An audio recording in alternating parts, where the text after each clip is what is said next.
My name is Jack. I'm 26 years old. And for as long as I can remember, I have been invisible to the woman living in the big white house on the hill. To Veronica, I was just the gardener's son. Or later, the boy who fixes the pool. I was background noise. I was the guy who carried the heavy boxes or cleared the gutters while she drank iced tea on the patio, looking like a movie star in her oversized sunglasses. She was 42 now. She had just gone through a divorce that was so messy it made the local papers. And today, for the first time in 10 years, she actually looked at me. She didn't look at me because she wanted to. She looked at me because she needed a favor. She needed to drive 6 hours down the coast to the beach house, the one her husband had bought her for their 10th anniversary, to sign the papers and sell it. It was the final nail in the coffin of her marriage. She told my dad she couldn't make the drive alone. She said her hands shook too much when she got on the highway. So, I volunteered. I stood in her driveway at 8 a.m. The sun was already blazing hot, shimmering off the asphalt. Parked in front of the garage was the car, a vintage 1968 Mercedes convertible, cherry red. It was a beautiful, temperamental machine that hadn't been driven in years. Then the front door opened. Veronica walked out. I had seen her 1,000 times, but it still felt like the first.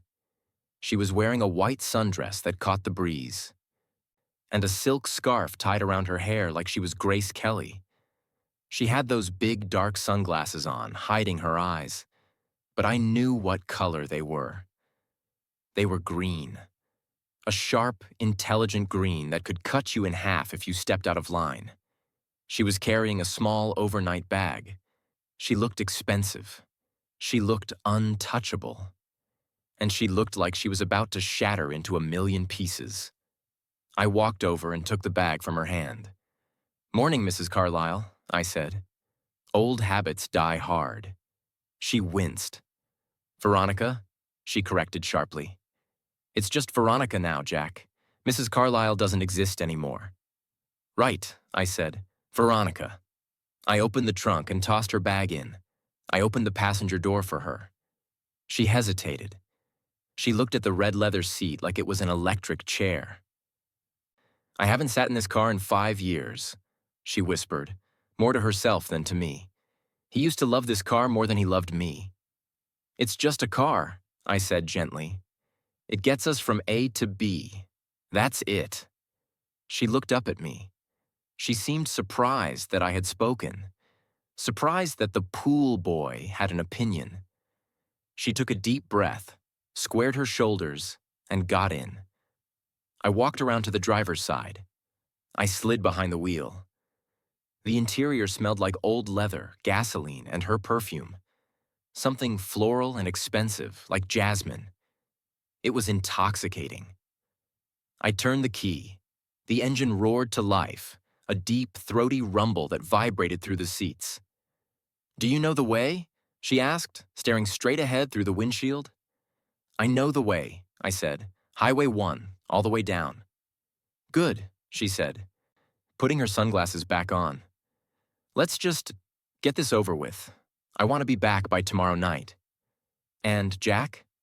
I looked at her. "I appreciate you doing this," she said stiffly, reaching into her purse and pulling out a thick envelope. "Here, for your time." She held out an envelope of cash. She was trying to pay me before we even left the driveway. She was trying to keep the lines clear. "I am the boss. You are the help." I didn't take it. I put the car in gear.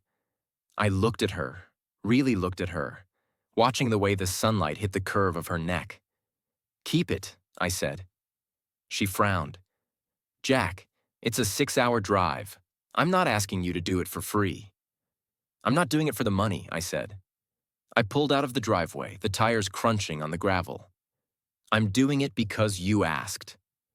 She didn't say anything to that. She just lowered the envelope slowly back into her purse. She turned her head and looked out the window as we picked up speed, the wind whipping her scarf around her face. We hit the highway. The noise of the world fell away, replaced by the wind and the engine. It was just the two of us in a small red box, hurtling down the coast. I glanced over at her. A single tear had slipped out from under her sunglasses, trailing down her cheek. She quickly wiped it away, hoping I hadn't seen. I saw, and I tightened my grip on the steering wheel, wishing I could do more than just drive. 2 hours of silence is a long time in a convertible. The wind made conversation difficult, which suited me fine, but it gave Veronica too much time to think. I could feel her anxiety radiating from the passenger seat like heat from the asphalt. She kept checking her reflection in the side mirror, adjusting her scarf, touching her face, as if she was afraid she might simply dissolve into the wind. The sun was high now, beating down on the red leather. I saw her rub her temple. The heat was getting to her. "I'm stopping," I shouted over the wind. She looked over, startled. "We're not there yet. We have 4 hours." "You're getting a headache," I said, "and the car needs gas." I didn't wait for permission. I pulled off the highway at a dusty, glorious little gas station that looked like it hadn't changed since the 1950s. I parked the Mercedes next to the pump. The engine ticked as it cooled down. The silence, after hours of wind noise, was sudden and heavy. Veronica let out a long breath, slumping back against the seat. She took off her sunglasses. Her eyes were red-rimmed, surrounded by smudged mascara. She looked exhausted. "I look like a disaster," she muttered, reaching for her purse. "You look fine," I said. "I look 42 and divorced," she corrected bitterly. "And I'm sweating." She started digging through her bag. "Here, take the card. Fill it up. Get yourself a soda or whatever you drink." She held out a platinum credit card. Her hand was shaking. I looked at the card, then at her hand. "Keep it," I said. "I got it." "Jack," she snapped, her patience fraying. "Stop trying to be a hero. You're driving me as a favor. I am paying for the gas. That is how this works." I leaned across the console. I was close enough to smell that jasmine perfume mixed with the hot summer air. "Veronica," I said calmly, "put the card away. I have cash. Stretch your legs. Go to the bathroom. Fix your makeup if it makes you feel better. But let me handle the car." She stared at me. She wasn't used to being told what to do. She was used to giving orders or being ignored by a husband who didn't care. She wasn't used to a man simply taking care of things. Slowly, she lowered the card. "Fine," she whispered. She got out of the car. She walked toward the station's restroom, her white dress fluttering around her legs. I watched her go. I couldn't help it. I filled the tank. I wiped the bugs off the windshield. I bought 2 bottles of cold water and a bag of pretzels. When she came back, she looked more like herself. She had washed her face, reapplied her lipstick, and retied the scarf. The armor was back on. She stood by the car looking at me as I screwed the gas cap back on. "You're very stubborn," she noted, taking the water bottle I handed her. "I'm just efficient," I said. She took a sip, watching me wipe grease off my hands with a rag. "You know," she said, leaning against the warm metal of the car door. "You shouldn't be doing this. It's a Saturday. Shouldn't you be, I don't know, at the beach, with friends, with a girlfriend?" She said the word girlfriend with a casual tone, but her eyes were sharp. She was fishing. "No girlfriend," I said, tossing the rag into the trash bin. "Really?" She raised an eyebrow. "A handsome guy like you? I would have thought the girls would be lining up." "Girls my age don't interest me," I said. I looked right at her. The air between us shifted. It wasn't just the heat from the engine anymore. Veronica froze mid-sip. She lowered the bottle slowly. She looked at me, the gardener's son, the driver, and for the first time, she seemed to realize that I wasn't a boy. "Oh," she said softly. "Ready to go?" I asked, keeping my voice neutral. "Jack," she said. She didn't move to get in the car. "Why are you really doing this? And don't tell me it's because I asked. You could have said no. I walked around to the driver's side. I stopped with my hand on the door. Because I knew if I didn't drive you, I said, you'd try to do it yourself, and you're in no state to be on the highway alone. I can take care of myself, she argued, lifting her chin. I know you can, I said, but for today, you don't have to. She stared at me, her lips parted slightly. The defensive wall she had built up for 10 years cracked just a little bit more. Get in, Veronica, I said gently.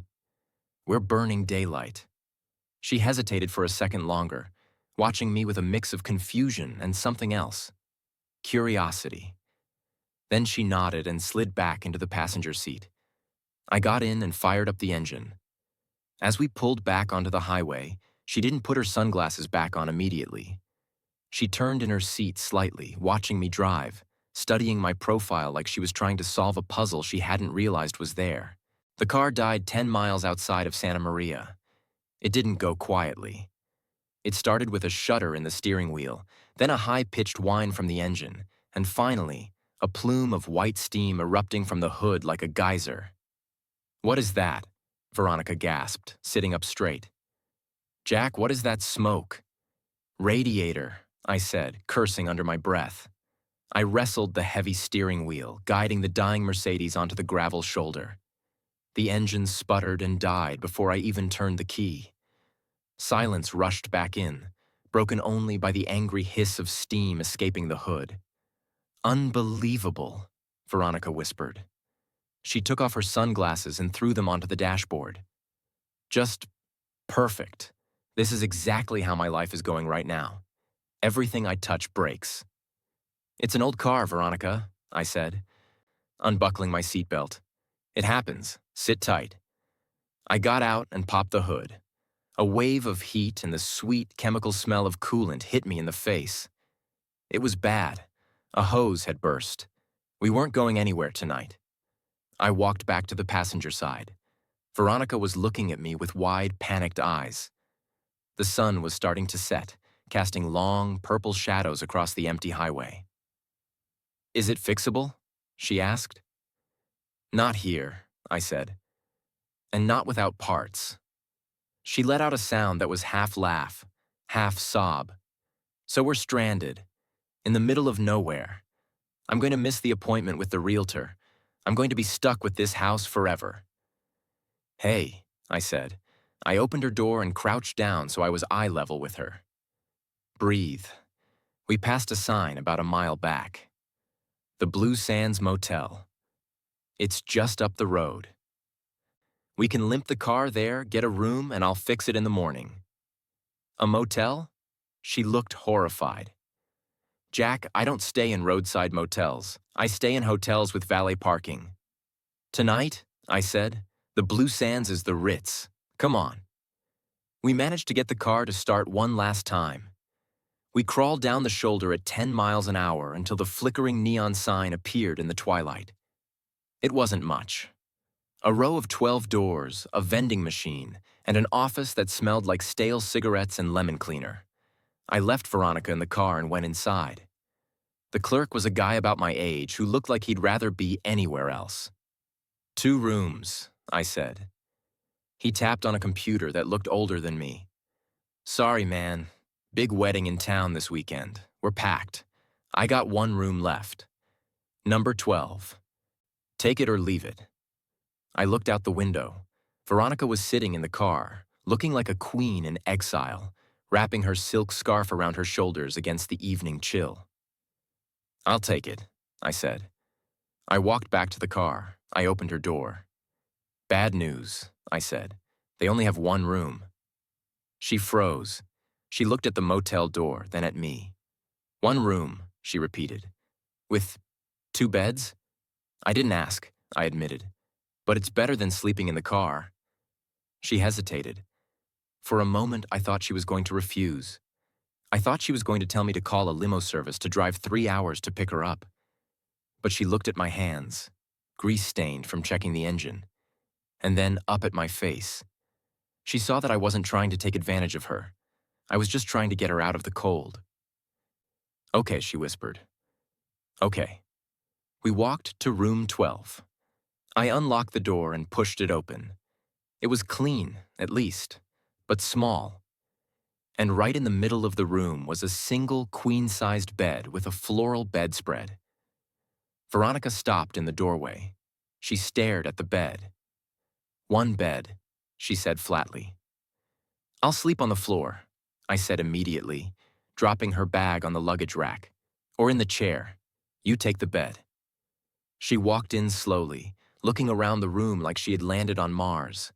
She touched the cheap laminate dresser. She looked at the small TV bolted to the wall. She looked stripped. Without the car, without the sunglasses, without the luxury she was used to, she looked incredibly vulnerable. I'm sorry, she said suddenly, her back to me. For what? For dragging you into this, she said. Her voice wavered. You're 26, Jack. You should be out having fun. Instead, you're stuck in a dumpy motel with a middle-aged woman having a nervous breakdown.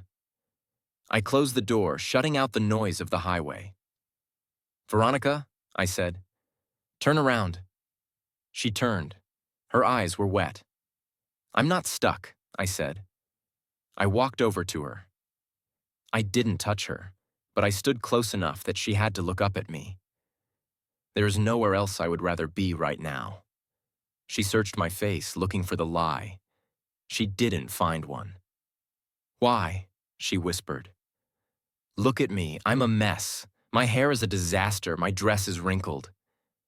You are the most beautiful woman I have ever seen, I said. The words just fell out. I hadn't planned them. But once they were out, I didn't regret them.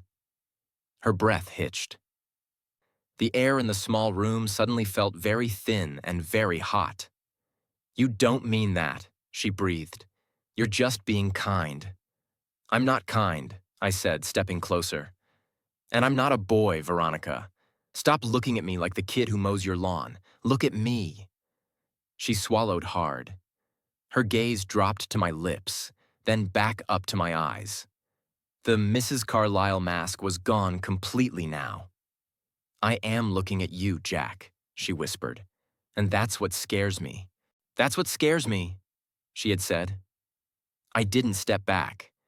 I didn't give her space to put the walls back up. In that small, dimly lit motel room, the air conditioner humming loudly in the window, there was nowhere to hide. Scared of what? I asked quietly. Veronica looked down at her hands, her manicured nails, the ghost of a tan line on her ring finger where a diamond used to be. I'm a cliché, Jack, she whispered, her voice trembling. The desperate divorcee clinging to the first young man who pays her a compliment. I'm 42. You have your whole life ahead of you. You don't want this baggage. She tried to turn away, to walk toward the bathroom to hide, but I reached out. I caught her hand. I'm not looking for a blank slate, Veronica, I said. And I'm not looking for a girl who doesn't know who she is yet. I pulled her back gently. She came easily, like she had no fight left in her. My husband. She choked on the word, shaking her head. He traded me in, Jack, for a 24-year-old.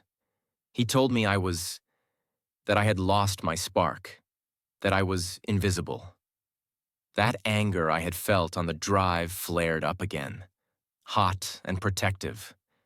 I remembered seeing her husband, a man who looked through her like she was a piece of furniture.